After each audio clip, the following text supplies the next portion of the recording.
Les retraités de la sucrerie de Kiliba ont été reçus en audience par le président de l'Assemblée nationale, le professeur Vital Kamerhe. Ces derniers étaient venus lui présenter les cris de détresse de cette sucrerie qui jadis faisait la fierté de la province du Sud Kivu. Leur démarche s'inscrivait dans le cadre de la recherche du redémarrage de cet outil de production avec une capacité de 25 000 tonnes et employé de plus de 4 000 personnes. Nous constituons ici une petite délégation des anciens travailleurs de la sucrerie de Kiliba qui, pour le moment, a changé de dénomination. Elle est devenue la sucrerie du Kivu. Nous sommes venus plaider la cause de la sucrerie de Kiliba pour qu'elle relance ses activités afin de booster l'économie, la sécurité, le social dans toute la plaine de la Ruzizi, comme cela l'était il y a quelques années.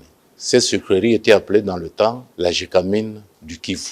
Nous souhaitons qu'elle redevienne cette Gécamine du Kivu que nous avons connue et cela est possible. Nous sommes convaincus qu'avec l'appui de l'honorable président de l'Assemblée nationale qui est natif de là, cela ne posera aucun problème. Il nous a même dit qu'il a pris en main ce dossier et qu'il va s'investir corps et âme. Vous le connaissez, le président de l'Assemblée nationale. Quand il promet quelque chose, il le fait.